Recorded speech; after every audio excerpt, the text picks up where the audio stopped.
Do you want to do an Oh My God Hey with me at the same time? Can do. 3, 2, 1.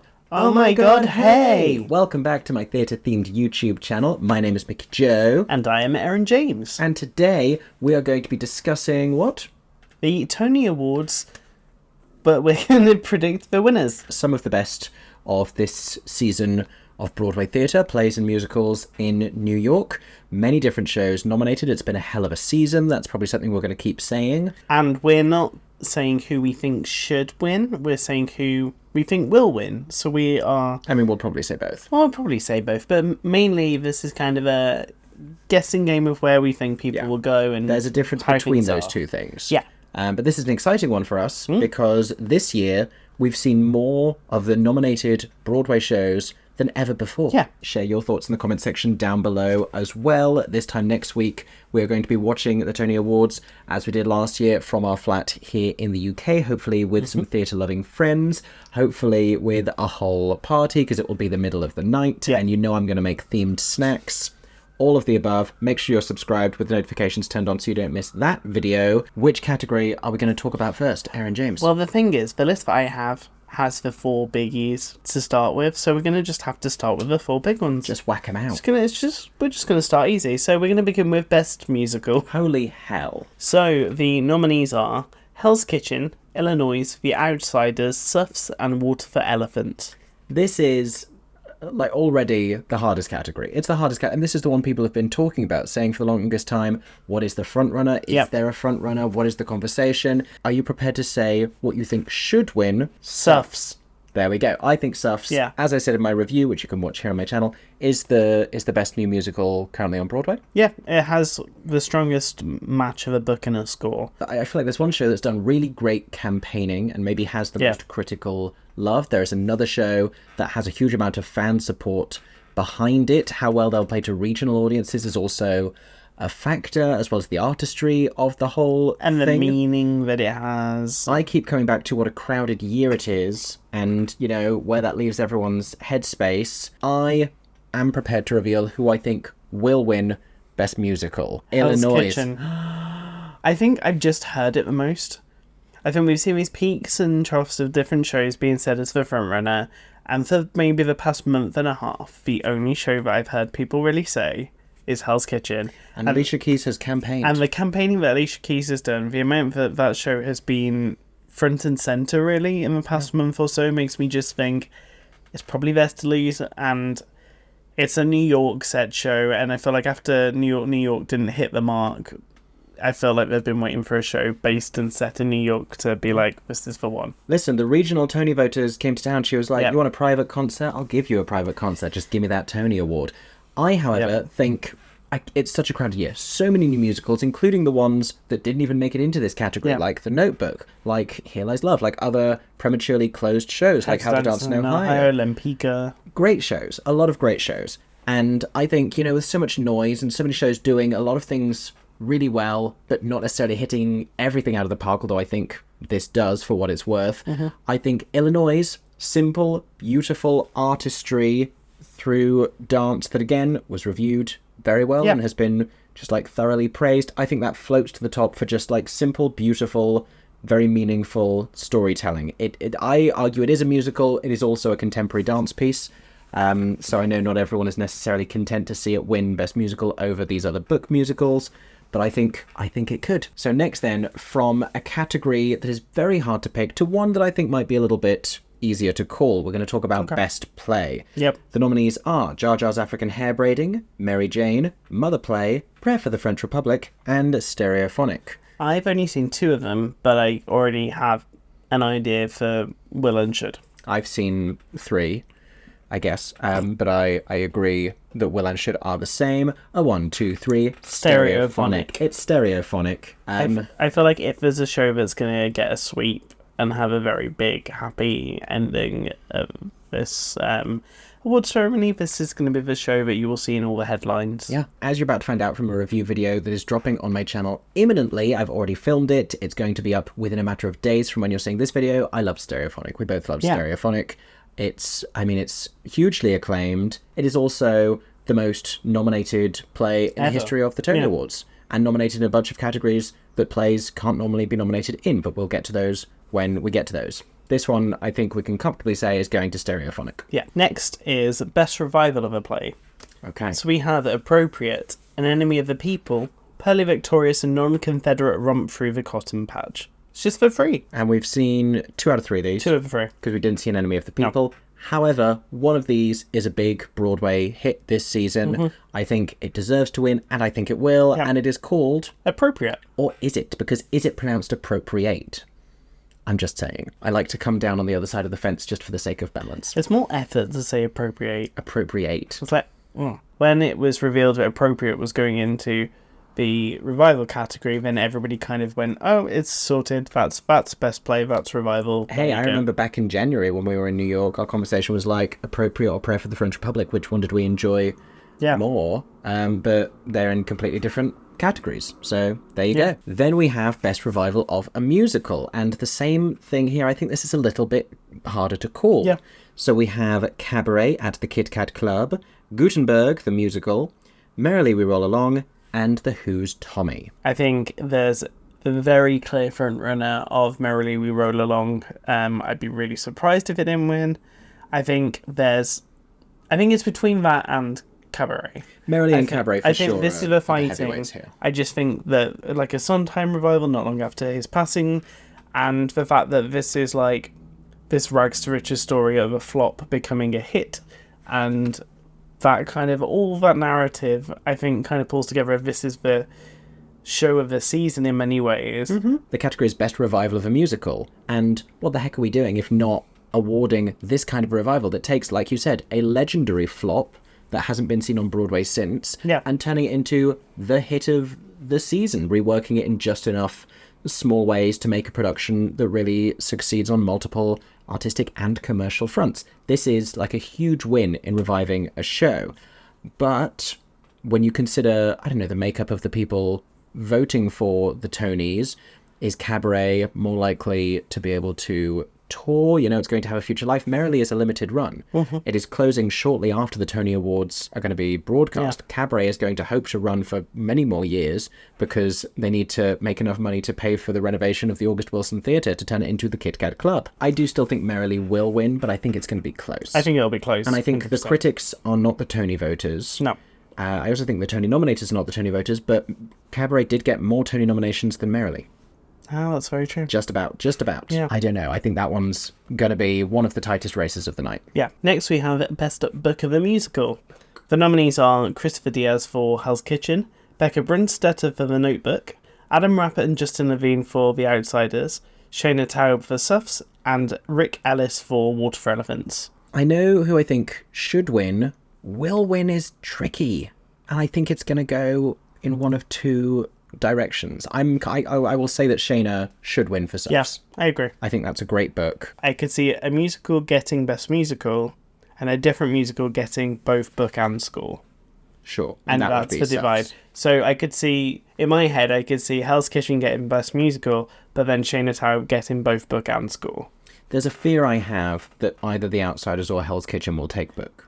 The Outsiders is the show that I think could take book, if not for Suffs. I'm going to hedge my bets a bit here, and I'm going to say I'm predicting Hell's Kitchen. I'm going to predict The Outsiders. This is going to be a very interesting night. Yeah, I'm going to predict The Outsiders, I think. Yeah. I feel like not as much was on the line last year. There weren't so many shows competing to stay afloat. There weren't so many shows that felt like they needed the Tonys.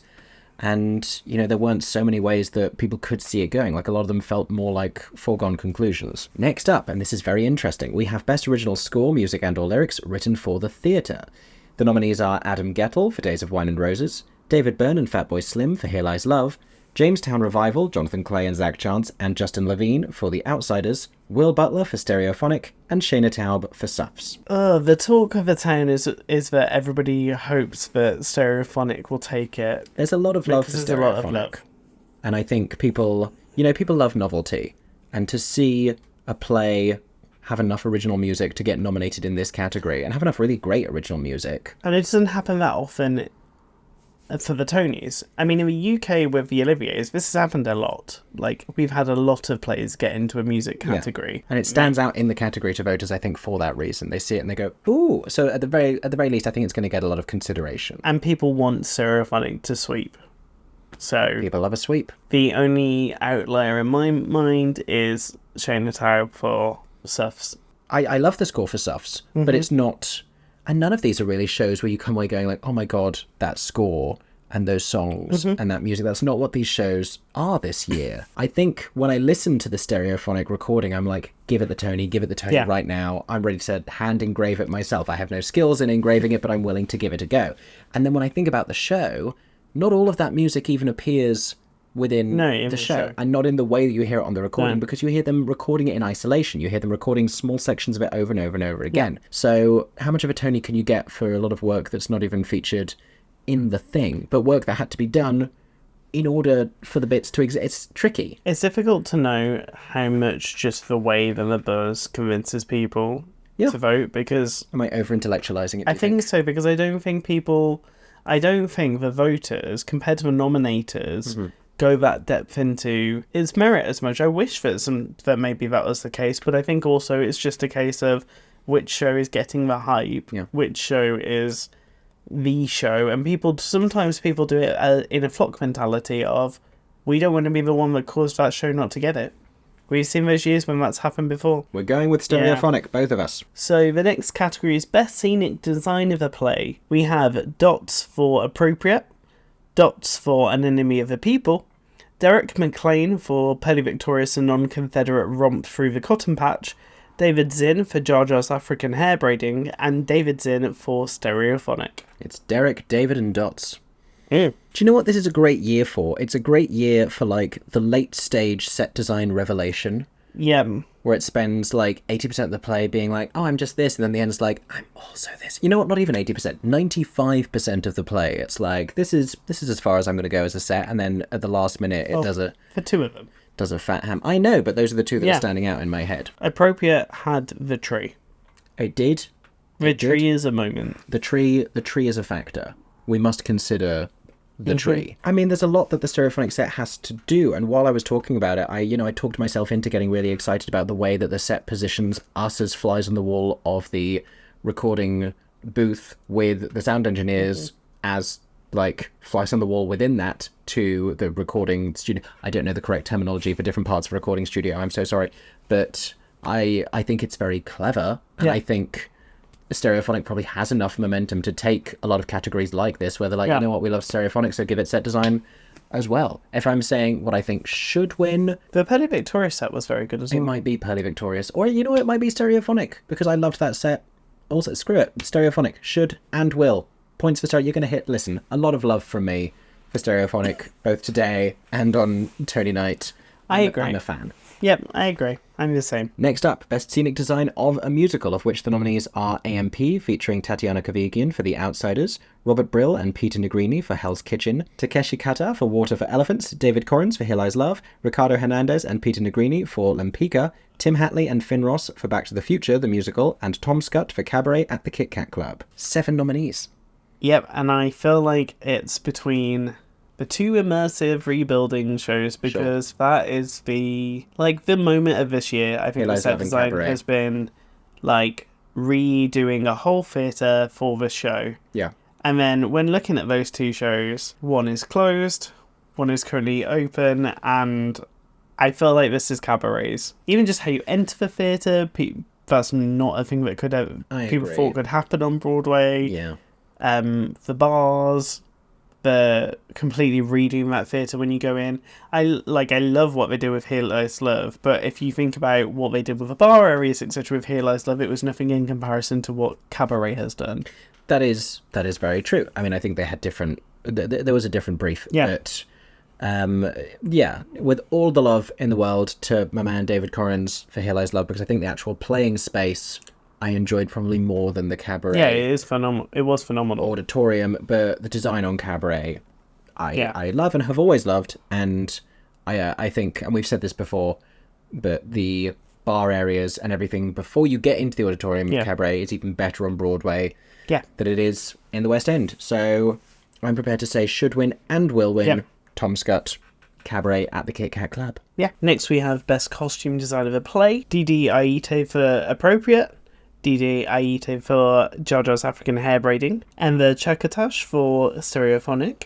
Emilio Sosa for Pearly Victorious and Non-Confederate Rump Through the Cotton Patch. And David Zinn for An Enemy of the People. Yeah, I really think it could just go Stereophonic. Again, I think there could be enough momentum, but we do have some very sort of visually striking plays in there, which they're not always. A lot of plays, like something like Appropriate, they're where it's very naturalistic. They're just wearing people clothes. Someone went to Walmart and sourced that. Like they probably did something much more in depth. But something like Jar Jar's African Hair Braiding or Pearly Victorious, much more interesting in costuming. So I wonder if it's going to go to Jar Jar's. Okay. Because they've already announced that the wigs from Jar Jar's are getting a Tony Award. Yes. That's already been announced. Yes, it has. Which, if you're announcing that a Tony is already going to that show for their design work, I kind of just feel, and I feel like maybe some people won't even have realised that that's happened, so they're going to vote for costume to also acknowledge the collaboration with the wigs, or that's my current thought process. I also think there's just as much of a possibility that the fact that the wigs have been recognised with a separate Tony sort of discounts, and people will sort of write that off to say like, oh, well, the best part of that visually was the hair, and that's been separately recognised. And, do you know, I just think it could go Enver Chakatash for Stereophonic. I think the way that the costuming evolves throughout that show, and the way it's all period, and just, you know, enough of it. I think Stereophonic really could be that girl this year that sweeps the play categories at the Tony Awards. I'm going to take a swerve and I'm going to say it's going to be Jar Jar's. Okay. There's so many more categories. I know every time we do the Olivier ones, we get upset they that need they're more separate. categories. So they're not separate, but then we sit and do this and I'm like, God, there's so many categories. So we have costume design then of a musical, of which the nominees are Didi Aite again for Hell's Kitchen, Linda Cho for The Great Gatsby, David Israel Reynoso for Water for Elephants, Tom Scott for Cabaret at the Kit Kat Club, and Paul Tazewell for Suffs. Lots of great costumes in there. Lots of great costumes. Tom Scott's work in Cabaret as the set and costume designer, the costumes are my favourite part of that. Yeah. And the MC costumes in particular. Like, there's a lot of meaning with the way that they use costuming, and again, the way that costuming evolves throughout the show, the way that everything begins to shift. But the MC costumes, I mean, that, the clown outfit and the skeletal, the jewels and the Sally iconic coat. Yeah. Listen, I would love to be surprised and see Suffs taking all of these categories in which it's made an appearance so far, because I think the costumes in that are also brilliant. Really great costume design. Yeah. They, you know, there's a whole level on which they have to be period appropriate and demonstrable of so many different qualities and represent so many different things, and the differences between Ida B. Wells's characters, like all the outfits that they wear to the marches and the meaning of that and the history of all that. Yeah. It represents a great creative undertaking. And how you make that many characters identifiable. Yeah. I'm going to go as far as to say I think Suffs should, but I think Cabaret will. I think that's where I am. I'm just going to go all in and say Cabaret should and will. Yeah. Because also the prologue costumes, as well as the, like... It's all gorgeous. Yeah, and I like that all of the Kit Kat Club characters are so recognisable. Yeah, But maybe they've I done think such a good Cabaret job. should as well. I don't know. I like both. So next is Best Lighting Design of a Play. Isabella Bird for An Enemy of the People, Amith Chandrasekhar for Prayer for the French Republic, Ji-Yoon Chang for Stereophonic, Jane Cox for Appropriate, and Natasha Katz for Grey House. I don't hear you saying appropriate every time, as if I've decided, deliberately so I will dismiss finish. my campaign for appropriate. It's too much effort. Reading through these lists is so quickly that you have to say everything that my mouth is like, nah. I'm going to be very upset if at the Tony Awards, every time they announce the nominations, it's appropriate, not appropriate. Appropriate had an incredible, I really enjoyed their lighting design, especially in the last 10 minutes of that show. They both had great lighting, but I didn't think that it was like a spectacle in the same way it often is for musicals. It's the difference between those creative elements in musicals and plays where they often just do, it's subtler work. But do you know who I actually think might win it? Grey House. Natasha Katz, because Natasha Katz's record, just in general with the Tony Awards and as a designer. Yeah. I think I remember when we said predicting the nominations, and I was like, you cannot discount Natasha Katz because when I see she's working on a show, I'm like, that's most likely going to get a Tony nom, at least in the lighting design category. I don't think Stereophonic is set to take this one. I think Appropriate should get it, but that's because I didn't see the Grey House, but I think the Grey House will win. We didn't see Grey House, but from what we've heard about it, the lighting design in that show had a different role to play, and it was just a different ballgame to the rest of these others, so it's hard not to guess that. I'm going to go with you. I'm going to say lighting. You've swayed me. Natasha Katz is going to get a Tony for Grey House. Next up then, Best Lighting Design for a Musical. Brandon Sterling Baker for Illinois, Isabella Bird, Cabaret at the Kit Kat Club, Natasha Katz for Hell's Kitchen, Bradley King and David Bengali, Water for Elephants, and Brian McDevitt and Hannah S. Kim for The Outsiders. I think this is tricky.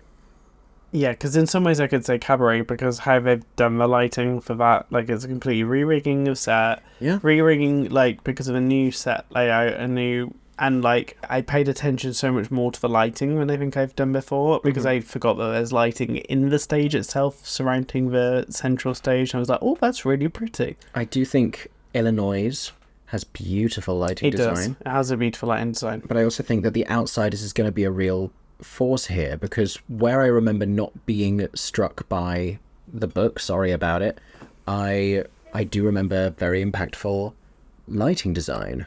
Particularly in the Rumble, which is like the big moment. I'm saying Outsiders is going to take this one. Yeah, I agree. It's going to be The Outsiders. That Rumble moment, if you think it's like choreo and lighting. But also the whole like stay gold glow and some of the physical effects that happen on stage in the second act. Yeah. And yeah. I'm going to go for The Outsiders. Best sound design of a play. Stereophonic. It's going to be Stereophonic. Sorry, I will let you read. Justin Ellington and Stefania Bulbarella for Jar Jar's African Hair Braiding. Leah Gelp for Mary Jane. Tom Gibbons for Grey House. Bray Paul and Will Pickens for Appropriate. And Ryan Romery for Stereophonic. Stereophonic will win, thank you very much. It's going to be Stereophonic. It's going to be. They have a vintage 1970s mixing desk. They are mixing...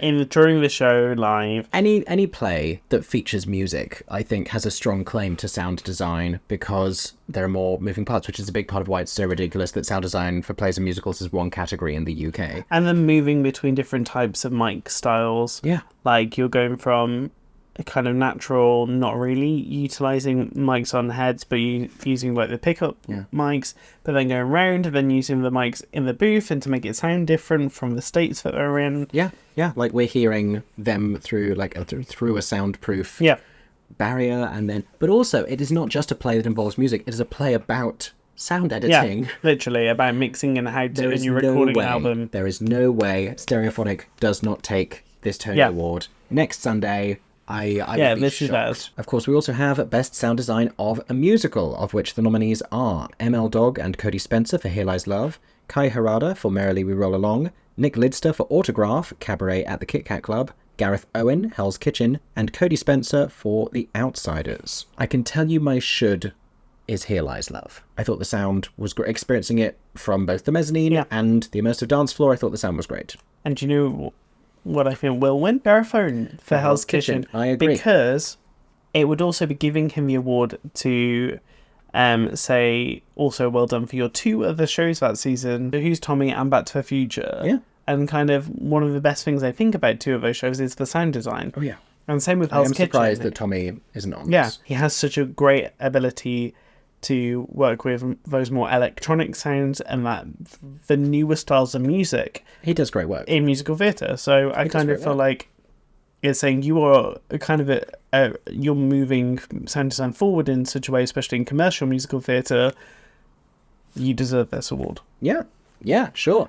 I also think, what is Hell's Kitchen, if not in many ways a musical about like the sound of the city and the sound of this community, and I think that's captured in a way that is stirring, in a way that is energizing, that really works in the Schubert Theatre and gets that audience alive with the feel of the thing. And also with a show where you're doing, one, having to replicate the sound of Alicia Keys, but also there's a lot of electronic, but what needs to ping through is piano, because it's all about a piano player, so the sound of just a piano has to sound beautiful, and it does. So true. Cool. No, we agree. Best director of a play is between Daniel Orkin for Stereophonic, Anne Kaufman for Mary Jane, Kenny Leon for Pearly Victorious and Non-Confederate Run Through the Cotton Patch, Lila Nogabara for Appropriate, and Whitney White for Jar Jar's African Hair Braiding.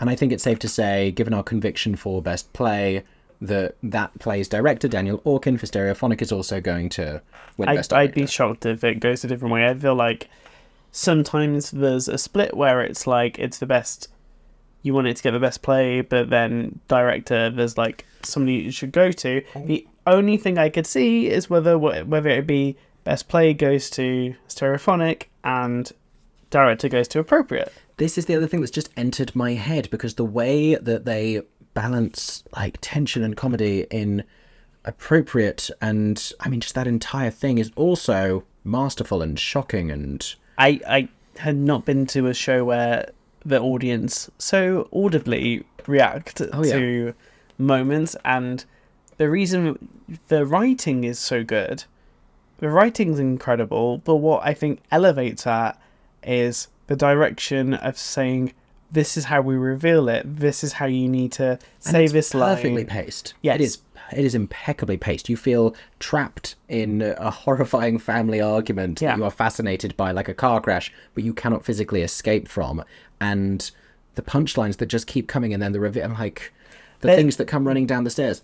I think when we said before that if Appropriate was in new category, the new category, like how would you put the two against each other? And I feel like this is the category where they do go up against each other. This is a fight, but I do still think Stereophonic I think Stereophonic has some momentum too, and it's the play of the season. But I wouldn't be surprised. Then we have Best Direction of a Musical, and the nominees are Maria Friedman for Merrily We Roll Along. Who will win?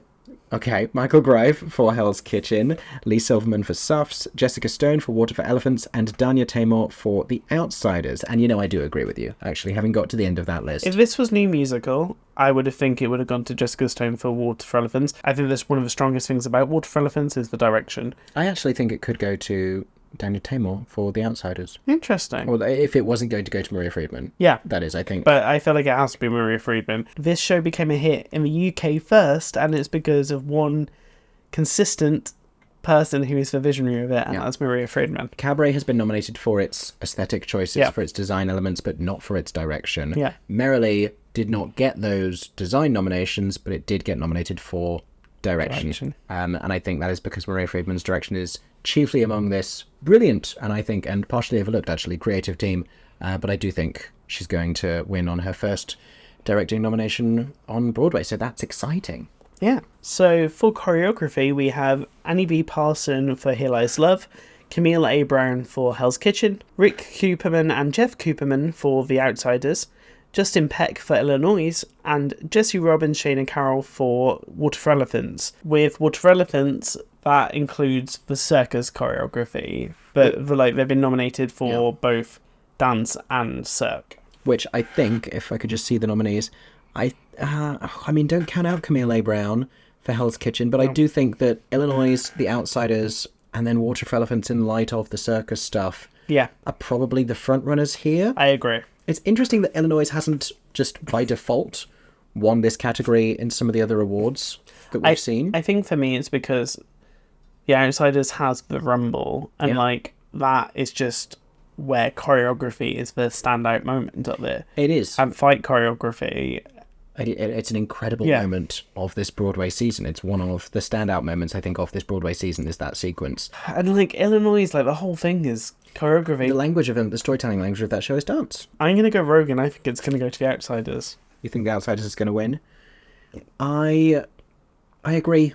I actually don't think Illinois is going to take this one. Even though I said Illinois could take Best Musical, it seems crazy to say it won't take choreography automatically with that. I think The Outsiders could... as I'm going through this, I'm thinking Hell's Kitchen is going to take Best Musical more and more. But I think The Outsiders, I think the Cooperman brothers could get choreography for that fight moment. And you know what? That it would be deserved. Yeah. Because that was, my feelings about the show notwithstanding, the choreography was the best part for me. A phenomenal moment, a jaw-droppingly good moment of that show and of this entire Broadway season. And then for our final creative category, we have Best Orchestrations. From the studio that brought you Best Original Score, we have Timo Andres for Illinois, Will Butler and Justin Craig for Stereophonic, Justin Levine, Matt Hinckley and Jamestown Revival, which are Jonathan Clay and Zach Chance for The Outsiders, Tom Kitt and Adam Blackstone for Hell's Kitchen, and Jonathan Tunick for Merrily We Roll Along.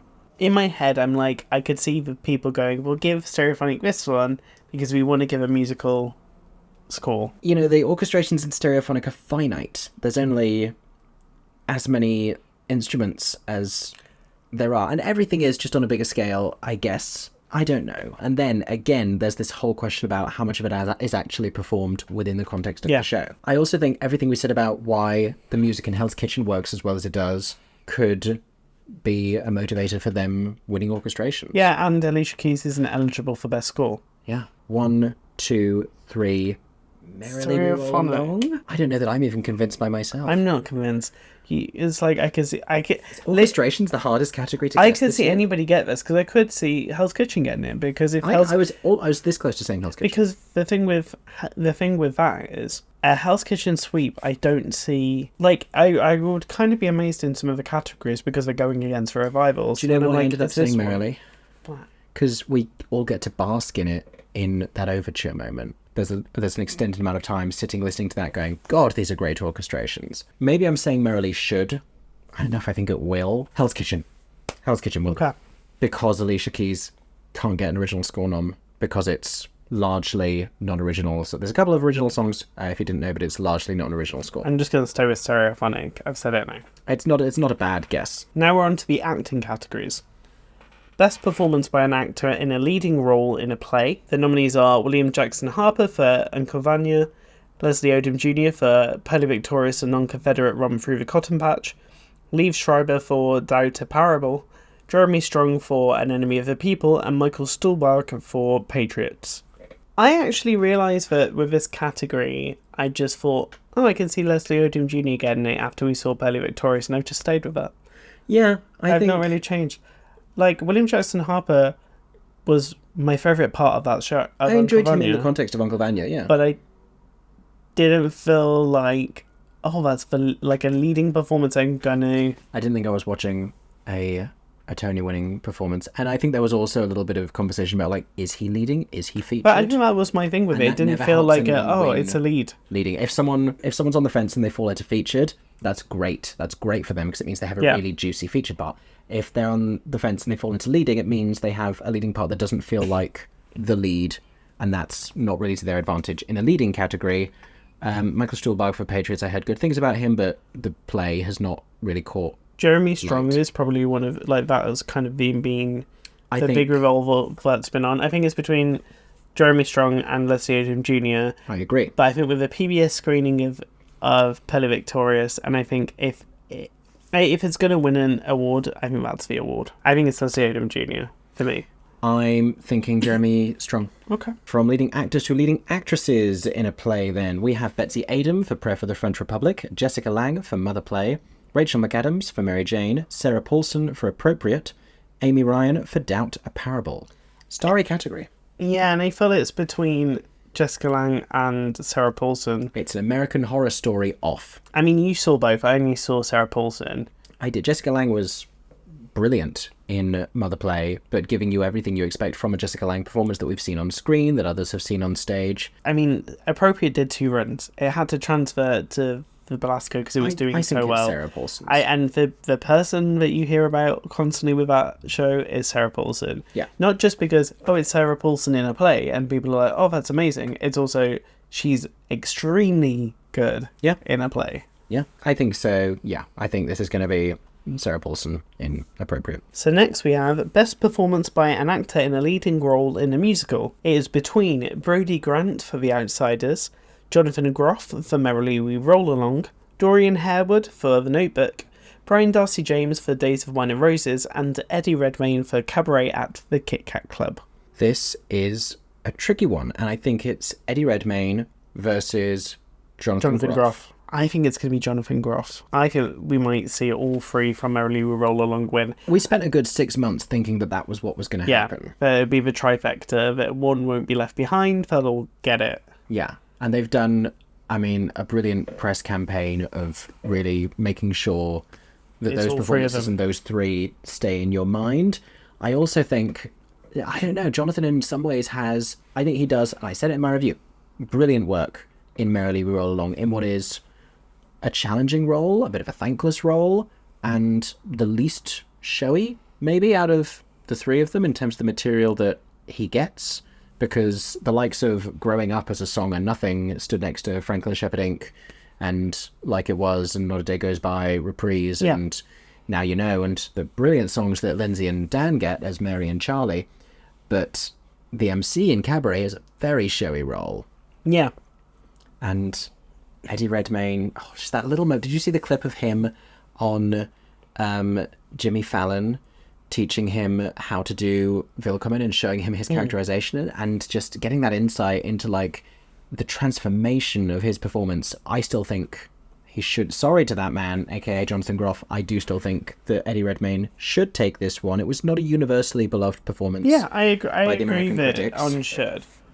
I think I agree on should. I don't know if I agree on will. I'm going to say Will. I'm going to say Eddie Redmayne's going to take it. I don't know if I already don't believe myself, but I've said it now. I'm going to say Jonathan Groff. Okay. Let's move on then to the ladies. Best performance by an actress in a leading role in a musical. Eden Espinosa for Lempicka, Malia Joy Moon for Hell's Kitchen, Kelly O'Hara for Days of Wine and Roses, Marianne Plunkett for The Notebook, and Gail Rankin for Cabaret at the Kit Kat Club. I feel very strongly. I do as well. I think it's going to be Marianne Plunkett. And I really hope it is. And I really hope. Yeah.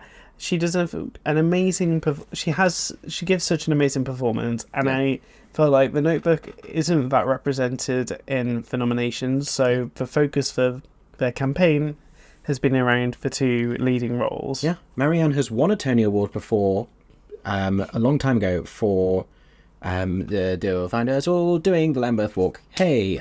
Me and My Girl. Thank you so much. For Me and My Girl. But I think this is a really glorious acting performance from her in The Notebook. And I really hope that she does win this one. And I think that she could. Kelly O'Hara does beautiful work, the likes of which, you know, she has been awarded for previously, and we have seen her do previously. Eden Espinosa, the Lempicka of it all, I think is against her. Yeah. Malia Joy Moon, I think it's a big win for her to be nominated as a newcomer. We could see a huge wave of love for Hell's Kitchen. That could bring her. We could see the big thing of, it's a newcomer that we want to, that we think deserves. Like the year that Sharon D. Clarke didn't win because Joaquina Calacango won for Paradise Square. Like, there could be a surprise. Sally Bowles is a hell of a role. Yeah. Probably out of all of those has the best material.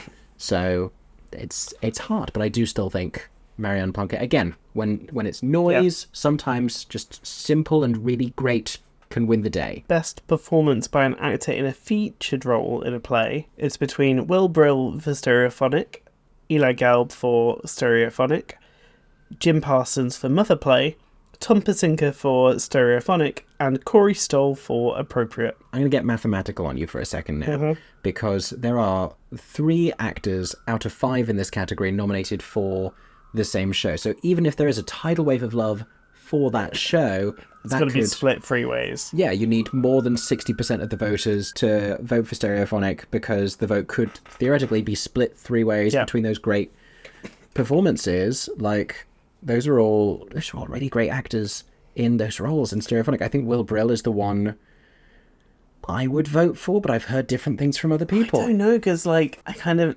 love the role that Eli has as the kind of outsider from the group, and Tom Pasinka is so nearly a lead. He has that great, literally, is he a lead or is he a featured thing? Well, I wondered if he was a lead, because he spends so much of the play with him. So we've just demonstrated how it could be split 3 different ways, and if it splits and it doesn't go Stereophonic way, who wins? Yeah, because I don't think Corey really has enough. No, I don't think so. Inappropriate. And Jim Parsons, I think, has done similar, perhaps better work in other plays. Mm-hmm. So, I don't know. This is kind of a free-for-all. 3, 2, 1. Will Eli Brill. Gelb. Because if I'm voting Will Brill. And I said Eli. There we go. Then we have the perhaps slightly more straightforward but no less competitive best performance by an actress in a featured role in a play. The nominees are Quincy Tyler Bernstein for Doubt, a Parable, Juliana Canfield for Stereophonic, Celia Keenan-Bolger for Mother Play, Sarah Pigeon for Stereophonic, and Kari Young for Pearly Victorious, a non-Confederate romp through the cotton patch. To me, it's between Kari Young and Sarah Pigeon. And Sarah Pigeon, to a lesser extent, has that same thing going against her. Hers is just such more obvious material that I don't think it would split with Juliana necessarily. I think if you're voting for a Stereophonic performance, you're voting for Sarah. I think because Sarah's one of those that get like Tom, where it's like she could have been leading. Yeah. But she's in featured, so it's like, that's a massive role in a featured position. But we left Stereophonic saying, oh my god, Stereophonic, and oh my god, Oldham. And we talked about her voice and the brilliant work she has to do in that sequence when she's re-recording that line and she's struggling to hit the note authentically and then she hits the note. And it's a really fantastic performance and I would love to see her win. But we left Pearly Victorious saying, oh my god, Kari Young, give her a Tony. And she has been nominated for the past... This is her third year in a row for being nominated. And she's literally, it's just every role she does, she gets a Tony nomination, but she hasn't won yet. And if you haven't seen this performance by Kari Young in Pearly Victorious, it's reason enough to watch the pro shot just for the work that she does in that show. And I think she should win. And I'm going to say I think she will. Yeah, I think she will. I feel like people will be like, it's her time. If somebody can be nominated that many times, at some point there needs to be proof that that all adds together to mean you were a Tony Award winner. The best performance by an actor in a featured role in a musical. The nominations are Roger Bart for Back to the Future the Musical, Joshua Boone for The Outsiders, Branta Victor Dixon for Hell's Kitchen, Sky Lakota Lynch for The Outsiders, Daniel Radcliffe for Merrily We Roll Along, and Stephen Skybell for Cabaret at the Kit Kat Club. I just think that Daniel Radcliffe is going to take this. Yeah, I read them and was like, Daniel Radcliffe. Yeah, I think it's a lot of good performances, but I think Daniel Radcliffe... and that would, how fantastic would that be for him, you know, having done Broadway projects before and not getting that Tony nomination. And he loves theatre, and if he said in things where he's felt like he hasn't been fully embraced by the theatre industry and being concerned that, like, he really wants to do it, and he's really... He didn't feel like a real theatre actor. Yeah, he was, like, really wants to do it, but didn't feel like he would be accepted, and... I kind of feel like Merrily is like the sudden thing of, no, you are... I think if he won, I might cry. Yeah. Actually. I could see a version of the evening where Eddie wins for Cabaret, but Daniel Radcliffe wins for Merrily. Okay. And they don't have to be related. Finally then, it's my favourite category. I was going to say, I feel like this feels correct that this is the last one. I love this category. This is always my favourite category in any awards show. Best performance by an actress in a featured role in a musical.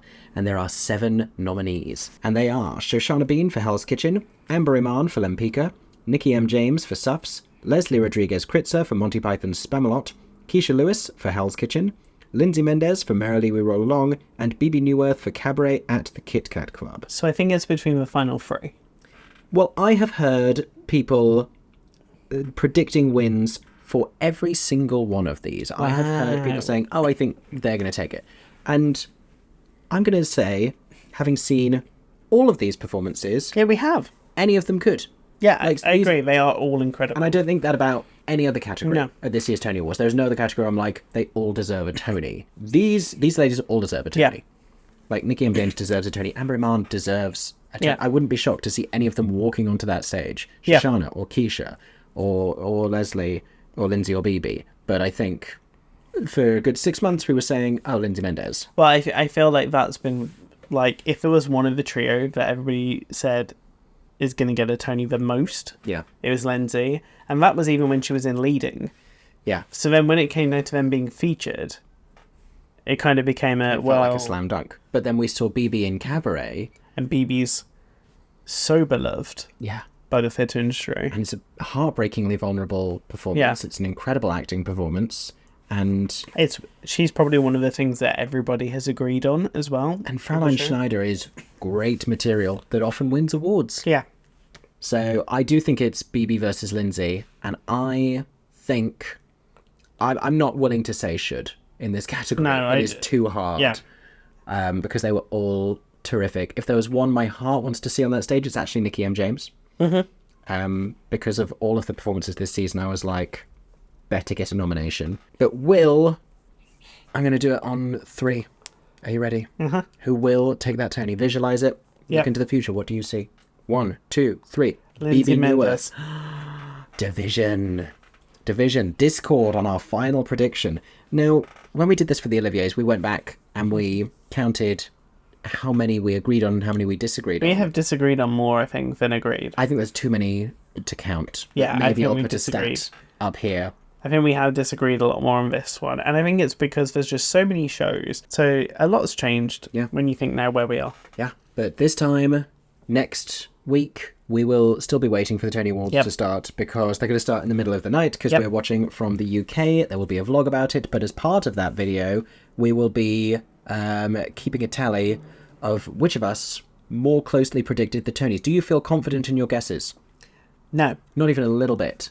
Nope. I think I'm going to be more wrong than I've ever been. I will probably have before. completely different predictions by the time we get to it, and I mulled on it more, or something's happened. I mean, we've still got the Drama Desk Awards to come out. That comes out before. Yeah. That will give us probably the closest idea of where things are. Plenty could change. If you want to see our reactions to the Tony Award winners, and of course the performances and everything else about the broadcast, as well as finding out which of us was more accurate in our predictions. Do you remember who did I win last year? If I did, I think it was only by like 1. I think every single one time we've done this, it's only been by 1, but then we've had hardly any differences most years, and this year feels this is very the different. most Yeah. separate. So make sure you tune in. Make sure you're subscribed with the notifications turned on so you don't miss that compelling content. In the meantime, I'd love to know what you all think. Do you agree with us? Do you disagree with us? Drop either your full guesses and predictions in the comments down below, or just the categories that you feel the most strongly about. Who do you think is taking Best Musical? Who do you think is taking Featured Actress in a musical? Who do you think is taking Orchestrations? That turned out to be one of our interesting ones. Yeah. Who do you think is taking Direction of a Play? I would love to know your thoughts and feelings. Or a musical. Or indeed a musical. Well, yeah. We think it's more obvious, but they may disagree. We're going to find out. Yeah. Let us know in the comment section down below. And we hope that you enjoyed this video. There'll be more awards coverage this time next year when the awards season rolls back around. In the meantime, I hope that everyone is staying safe and that you have a stagey day. Happy Tony Awards. Yay! For 10 more seconds, I'm Mickey Joe Theatre. Oh my god, hey. Thanks for watching, have a stagey day. Subscribe!